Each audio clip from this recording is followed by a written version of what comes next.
Bismillahirrahmanirrahim. Assalamualaikum warahmatullahi wabarakatuh.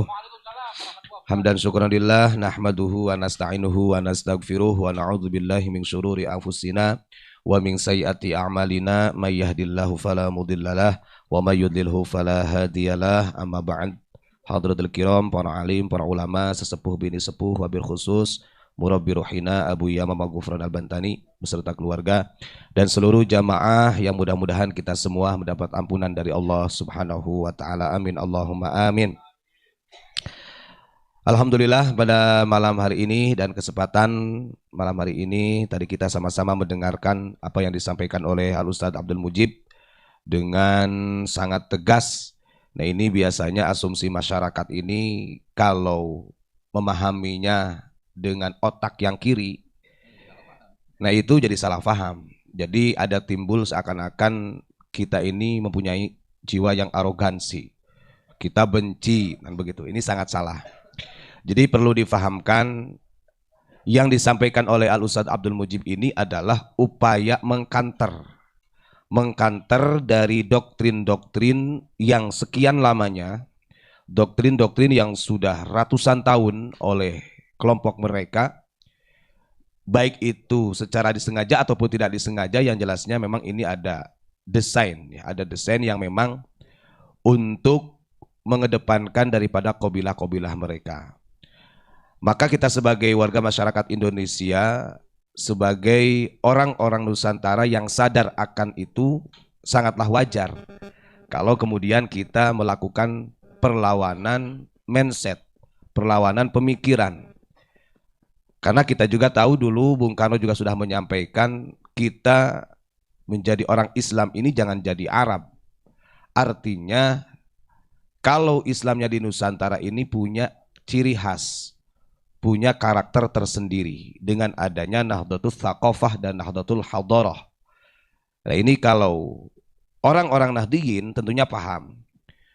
Makanya ketika ada istilah di kita Islam Nusantara ini bisa menjadi kontroversi. Karena bagi mereka Islam ini seakan-akan muncul dan tumbuhnya itu di bangsa Arab. Kan begitu. Karena melihat Kanjeng Nabi dilahirkan di Arab dan diutus sebagai Nabi dan Rasul juga di negeri Arab. Tapi ingat, kita sering mengatakan setiap delegasi yang Allah turunkan ke muka bumi, atau utusan, atau rasul, atau mungkin wali lah kesininya. Ketika Allah utus ke muka bumi ini ke suatu kaum, maka barang tentu kaum tersebut ini lagi berada dalam kejahiliahan. Sehingga para delegasinya Allah ini punya tugas yang sangat berat. Maka jangan salah, zaman dulu kenapa disebut dengan Arab Jahiliyah, dengan kehadiran baginda Rasulullah sebagai delegasi Khatamul Anbiya, ini tugas terakhir yang paling berat untuk menciptakan peradaban manusia yang berakhlakul karimah. Jadi kalau kita pahami secara sistem di mana delegasi Allah diturunkan di mana saja, berarti di daerah tersebut ada kerusakan yang sangat nyata. Itu sudah menjadi kaidah alam. Contoh, para wali songo ini sampai ada di Nusantara, 9 wali ini dibagi-bagi kan gitu Gus. Karena di Nusantara sudah punya peradaban, punya tradisi, yang sebagian tradisinya ini masih menyimpang dari syariat. Maka terutuslah delegasi-delegasi Allah. Kadang-kadang kan kita kepedean. Gak jauh beda ketika mereka orang-orang Arab mengatakan, oh Kanjeng Nabi ini diturunkan di Arab, kepedean. Padahal tujuan daripada delegasi ini adalah liutammima makarimal akhlak. Itu aja. Innama bu'itsu liutammima makarimal akhlak. Ada Kanjeng Nabi di Arab, berarti di Arab lagi rusak. Adanya para wali songo datang ke Nusantara, berarti Nusantara ada yang harus dibenahi. Begitu. Ini kalau kita berbicara normal secara narasi ilmiah ya. Beda lagi kalau memang mereka fanatik, beda lagi. Nah, kalau kita memahami itu, maka tidak ada satupun para wali yang diutus atau para rasul, delegasi Allah yang diutus itu hanya untuk santai-santai, nggak ada. Ya kalau begitu ya udah kiamat. La taqumus saah hatta la yuqalu fil ardi Allah Allah. Karena tugasnya berat. Contoh andai kata Gus Ilyas ini delegasinya Allah. Gus Ilyas akhirnya ditugaskan oleh Allah di daerah Pati gitu kan. Berarti di Pati ini ada apa? Ada sesuatu yang memang harus dibenahi, itu tugasnya. Maka sebenarnya yang paling utama memahami tentang agama ini perlunya kelegoan. harus ada isroh sodroh, harus legowo. Jadi di sini tidak ada kita bangsa yang paling baik, dia adalah warna kulit yang paling baik gitu kan. Sahabat Nabi aja Bilal yang sawad artinya gitu kan, yang sangat hitam masih dicintai oleh Allah, masih dekat dengan Rasulullah. Artinya tidak ada perbedaan di situ, tidak ada yang patut untuk dibangga-banggakan. Yang saya sampaikan ini sebenarnya sesuai dengan apa yang disampaikan oleh baginda Rasul. Makanya Kanjeng Nabi ini kenapa banyak redaksi hadis yang menceritakan tentang bangsa Arab. Adanya bangsa Arab ini menjadi ibrah kita semua, menjadi pembelajaran buat kita semua. Dengan karena ada hadis min alamatil jahiliyah. Nah, ini memang menjadi pembelajaran buat kita semua. Tapi kadang-kadang kalau orang ini hanya memahami agama dari stylenya, ya justru terbawa, Gus. Kita juga meniru dengan gaya mereka. Kita meniru stylenya mereka. Kita lupa dengan apa yang disampaikan oleh Kanjeng Nabi. Sayati zamanun ala ummati alladzina la ya'rifunal ulama illa bithaubin hasanin. Karena di akhir zaman ini nanti banyak ulama. Yang diukur ulama itu menurut umat adalah orang-orang yang pakaiannya bagus. Melihat surbannya 5 meter, melihat tongkatnya 1,5 meter gitu kan. Melihat gamis jubahnya yang bagus. Jenggotnya merah, untung saya nggak merah jenggotnya. Artinya melihat style. Dan ini akan menjadi tipu daya. Kanjeng Nabi sudah mewarning jauh-jauh hari. Ingat, nanti di akhir zaman ini umat mengatakan si A ini ulama, si B ini ulama karena berdasarkan style. Bukan dari af'al dan ahwalnya, bukan dari bukti perjuangannya. Yang repot kan begitu. Makanya nanti di akhir zaman itu katsirul khutaba qalilul ulama, kata Nabi. Banyak ahli-ahli ceramah, pendakwah di mana-mana, jamaahnya jutaan banyak. Tapi qalilul ulama, sangat sedikit orang-orang yang alim. Ya ini kan sudah terlihat berapa banyak orang alim di kita yang sudah terpendam. Dan itu secara sengaja gitu kan. Muncullah orang-orang luar. Nah, kita kembali lagi kepada ajaran sunnah Rasulullah sesuai dengan syair tadi yang disampaikan oleh Abu Yamamah Ghufran. Berarti memilih guru, memilih orang yang menjadi panutan ini harus ihtiyat, harus hati-hati. Jangan karena dia adalah mahir dalam bahasa fasahah Arabnya, kemudian kita simpulkan ini sebagai guru. Wong sekarang itu belajar mufradat bahasa Arab aja bisa ada kursusnya kok. Belajar bahasa Inggris juga ada kursusnya. Saya ada pengalaman sama Abuya dulu waktu umroh.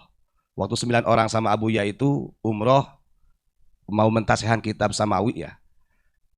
Nah memang ternyata bahasa Arab yang digunakan di sana di Mekah ataupun di Madinah itu bahasa Arab suqiyah, pasaran. Ya kalau bahasa di sini mah ya kakek aneh bahasa ngono niku. Jadi bahasa pasaran. Jadi fasahnya tidak tertata. Sehingga suatu ketika waktu itu saya sama Mang Agung sama Abah suruh, oh iya, mau ketemuan sama waktu itu karena waktu umroh itu barengan sama Menteri Kesehatan, Ibu Nur Siti Fadilah. Ya, Ibu Nur Siti Fadilah Supari sama kebetulan adiknya itu yang memegang rumah sakit bagian jantung itu apa sih di Jakarta itu? Yang khusus buat bagian dalam itu rumah sakit. Iya, ada namanya lupa lagi. Nah, rumah sakit harapan kita, Abu Ya Jaja. Nah, akhirnya waktu itu ketemu di Jabal Nur. Di Jabal Nur ketemu sama Abuya, sama kita. Nah, Pak Supri ini adiknya Ibu Siti Nur Fadilah Supari. Sebagai waktu itu masih Menkes ya. Akhirnya matur, oh iya penasihat presiden waktu itu.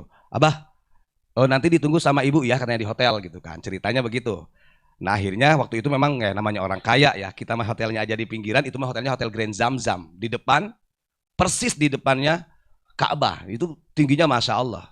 Itu andai kata Allah takdirkan itu jatuh, wah Ka'bah kena. Tapi kan beda lagi dengan kekuasaan Allah. Nah akhirnya setelah sampai di Makkah, saya sama Abah sama Mang Agung itu datang.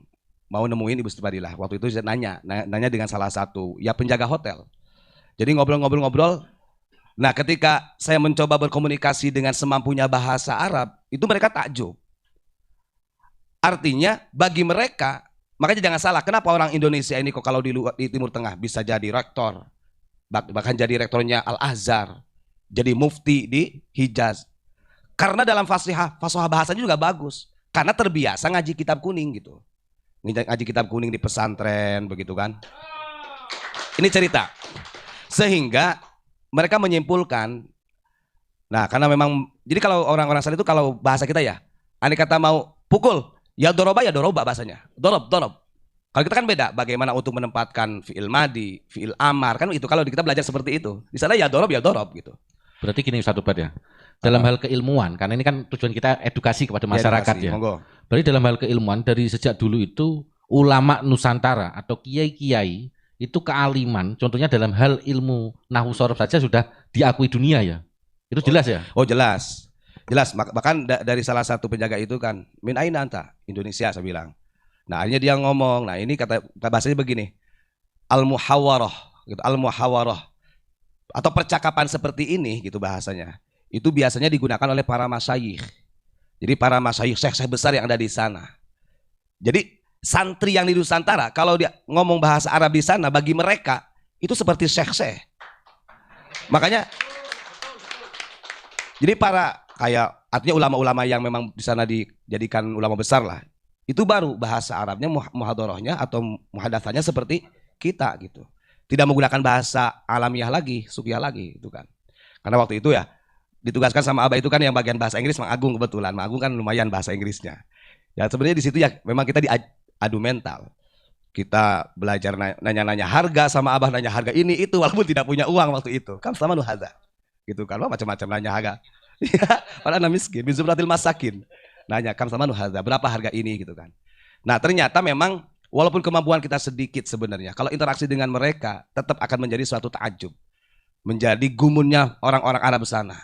Karena saya meyakini walaupun mereka berada di bangsa Arab, belum tentu mereka bisa memaknai kitab seperti yang di pesantren-pesantren Nusantara. Nah, makanya kalau kita lihat zaman Syekh Nawawi emang beliau kuliah gitu kan nggak kuliah. Hanya hasil dari pesantren. Kok bisa menjadi imam besar di Masjidil Haram? Nah, itu. Syekh Junaid Batawi apalagi zaman itu kan boro-boro kuliah yang dulu Sunda Kelapa jadi Batavia oleh kolonial Belanda. Artinya masih di zaman-zaman penjajahan tapi masih bisa menjadi imam Masjidil Haram. Nah, itulah kehebatannya ulama-ulama kita. Nah, yang terjadi sekarang ketika kita ungkap betapa hebatnya ulama kita, betapa kalibernya produktif di dalam bidang kitab dan lain sebagainya. Ini kadang-kadang ada orang yang kurang sepakat. Kenapa tidak sepakat? Ya karena memang sudah mulai dikikis sejarah-sejarah itu. Beberapa kali saya sampaikan kenapa di Jakarta yang menjadi ikon Jakarta kalau orang jaroh, mesti yang dituju di Jakarta itu ya 3 kuburan Habib. Kalau tidak Bah Priuk, berarti Habib Kuitang atau Habib luar Batang. Kita gak menyalahkan. Tapi ingat, yang punya jasa pertama mengajarkan taklim di Sunda Kelapa, dulu Sunda Kelapa namanya sebelum Batavia. Waktu zaman penjajaran Sunda Kelapa, masih Bangpal Siliwangi. Kemudian ketika dipegang Sultan Hasanuddin Banten juga masih Sunda Kelapa. Nah, ini kan ujuk-ujuk datang kolonial Belanda diganti Batavia dengan desain strukturnya seperti Eropa. Nah ini, dan hebatnya lagi gitu kan, doktrin ini sudah menyeluruh ke warga masyarakat Nusantara. Yang seakan-akan yang menjadi paku buminya Jakarta yang sekarang ini adalah 3 orang yang diziarahi oleh orang umum. Padahal kalau kita lihat banyak ulama-ulama kita sebelum mereka. Nah ini kan terpendam. Kita mencoba mengungkap tersebut, dikiranya benci. Padahal kita ini ingin membangunkan jiwa-jiwa kita yang selama ini lalai. Artinya kalau bahasa gampangnya ya kita ini kacang lupa kulitnya. Kita itu dari mana lahirnya? Emang kita punya darah atau genetiknya dari Yaman kan gak ada, kita dari sini. Nah itu yang berusaha kita bangkitkan. Memang wajar kalau kata Abu ya ini wajar. Karena kita sudah terdoktrin ratusan tahun ya upaya kita juga harus kuat. Jangan sampai istilahnya kemakan dengan doktrin-doktrin tersebut. Kemarin kita buka di Pasuruan ya. Di Pasuruan ini bukti sejarah. Di Pasuruan, di Malang kenapa sampai ada ikon-ikon dari klan Ba'alawinya kuat. Karena ternyata di Regensi Malang sama Pasuruan ini tempat salah satu Habib Ismail bin Abdullah Al-Attas yang mendoakan Ratu Helmina Belanda. Itu dibacakan di Masjid Malang sama Pasuruan. Kita punya data juga kirim ke Ustaz Rois. Nah kita mengungkap seperti ini bagi mereka muhibin, oh gak boleh dong, gak boleh membuka aib seperti itu kan siasat bahasanya. Siasat daripada para habaib untuk menaklukkan daripada kolonial Belanda. Ya kita lihat, literaturnya kita lihat. Dalam tekstual doanya kita lihat, doanya itu seperti ini. Kalau siasat gak seperti itu, ada bahasanya begini doanya Habib Ismail bin Abdullah Al-Attas itu. Dia berharap Nusantara ini dipimpin oleh Ratu Helmina ini, bisini na'adidah wa aqwama madidah, bahasanya begitu. Bahasanya selamanya bertahun-tahun. Nah ini akhirnya banyak orang-orang kita karena terputusnya pemahaman sejarah seperti itu sulit untuk kembali. Tapi kita yakin Gus, kita harus yakin. Dengan upaya semangat kita, sedikit demi sedikit orang akan tersadarkan. Dan kita gak mungkin, artinya ketika ini terbongkar sejarah keasliannya seperti ini, artinya gak mungkin kita punya wewenang, wah kita deportasi aja mereka. Gak seperti itu bukan akhlak Kanjeng Nabi. Intinya yang kita inginkan sebagai warga masyarakat Nusantara, mereka ini hentikan doktrinasi seperti itu. Apalagi membangga-banggakan nasab, itu hentikan. Maka beda, kalau zaman dulu bisa berdampingan, sekarang tidak, ya beda. Karena sekarang ini muncul dari orang-orang yang arogan juga. Maka jangan salahkan kalau dari orang-orang Nusantara berani melawan mereka. Kan begitu. Kita kembali kepada hadis Nabi Muhammad SAW, ini buat ingdar saja. Jadi kalau kata Nabi ini, kita ini lagi dicengkram oleh 4 fitnah, kan begitu. Ini sering saya sampaikan, ingat. Di akhir zaman ini setelah Nabi Muhammad tidak ada, sudah wafat, ini kita akan tercengkram dari 4 fitnah. Ini sebelum fitnah Dajjal, jauh-jauh hari sebelum fitnah Dajjal. Kalau di dalam redaksi hadis Sunnah Abu Dawud, kita pahami dalam hadis yang ke-4242 itu begini. Ada fitnah yang namanya fitnah sarro, kan begitu. Tsumma fitnatus sarro idakhanuha min tahti qadamai rajulin min ahli baiti yaz'umu annahu minni wa laysa minni wa innama auliyai al-muttaqun. Dan ini sangat jelas gitu. Fitnah sarro ini fitnah bermegah-megahan, merasa keenakan karena banyak yang memuliakan, apalagi banyak yang menghormati. Dan fitnah ini akan muncul dari 4 fitnah ini sampai fitnah Dajjal.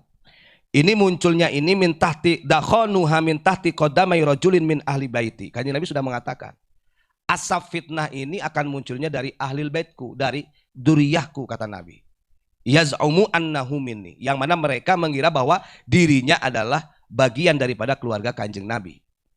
Padahal kata Kanjeng Nabi, sekalipun dia ini darah dagingku, kata Nabi, kalau hanya pekerjaannya menimbulkan fitnah, kemudian menyombongkan diri, wa ta'anu bil ansab, menghinakan orang lain, merasa klaim dirinya lebih baik daripada yang lain, qabilahnya lebih baik daripada yang lain, Kanjeng Nabi tidak akan pernah mau mengakui dia sebagai keluargaku.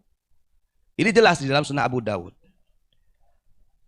Wa innama auliyai al-muttaqun. Yang jelas kata Nabi, keluargaku yang sejati itu adalah orang-orang yang bertakwa. Makanya kemarin saya sampaikan, monggo kita menghormati siapapun, tapi kita jangan terlalu menghormatinya, karena para habaib, para ulama, para kiai itu nggak ada yang maksum. Maksum pun tidak, mahfud pun tidak, apalagi maksum gitu kan. Nah ini kan seakan-akan berlebihan.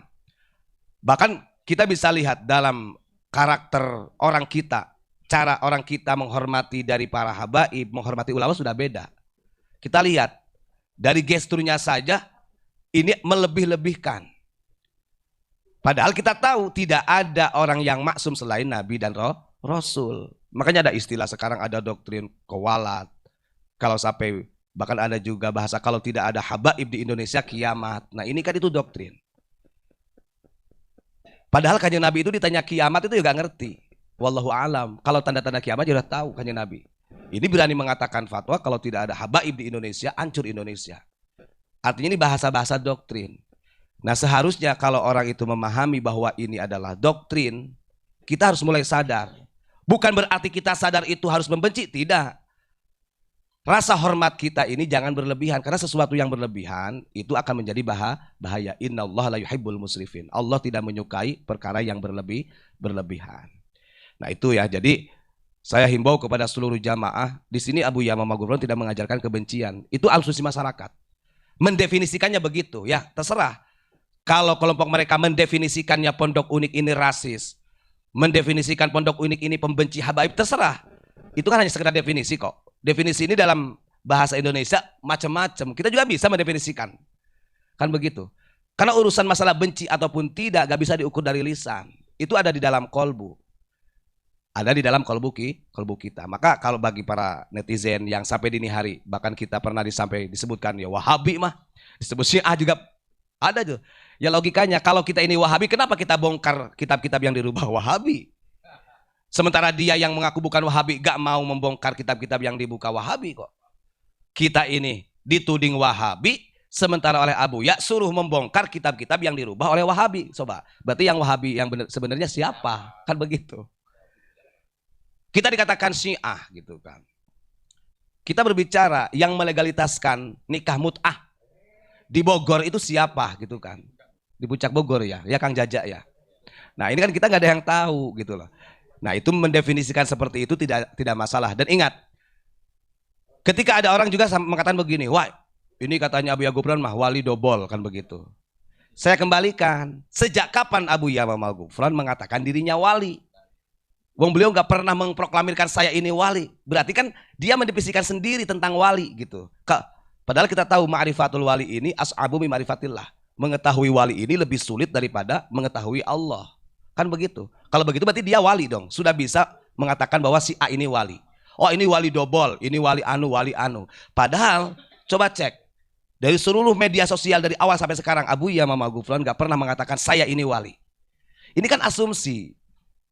Kan begitu. Berarti kalau orang mengatakan wah ini wali anu berarti dia dirinya mengaku wali. Begitu saja, simple. Nah ini cara berpikir. Makanya saya tadi mengatakan kalau orang mendefinisikannya dengan otak kiri ya begini.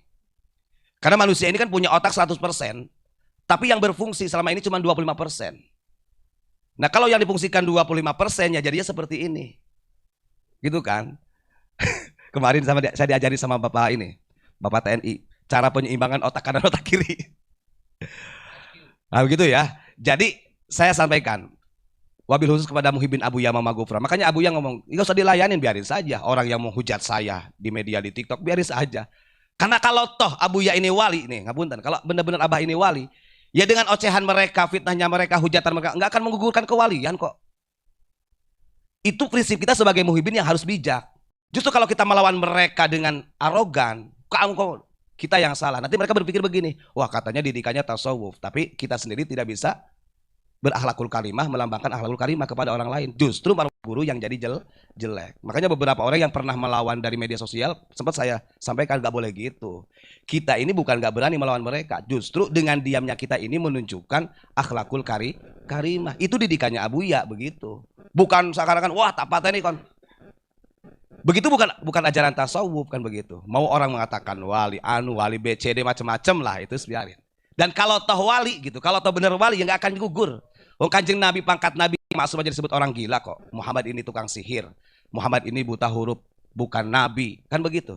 Tapi tidak menggugurkan kenabian baginda Rasulullah di hadapan Allah. Makanya kita harus bijak memahami. Karena memang siapa sih yang nggak marah kalau kita melihat gurunya seperti itu, pasti marah. Beda lagi kalau mereka datang ke pondok ya lawan, begitu. Gitu ya. Kalau hanya di media malah anggap aja lah itu mah. Gitu. Itu mudah-mudahan lah. Ini sedikit masukan juga buat para jamaah. Artinya kita jangan gerah. Karena sampai dini hari nggak pernah Abu Ya itu mengatakan saya ini wali. Kan ada aja yang komen. Itu ngapain katanya wali? Wali macam-macam. Padahal Abah sendiri nggak pernah mengatakan dirinya wali. Berarti kalau orang sudah ada asumsi ini yang menggerakkan lisannya siapa? Kan Allah. Dia nggak sadar lisannya yang mengucapkan, maka dia yang akan dimintai pertanggungjawaban oleh Allah Subhanahu wa taala. Baik itu saja, terima kasih. Kurang lebihnya mohon maaf. Assalamualaikum warahmatullahi wabarakatuh.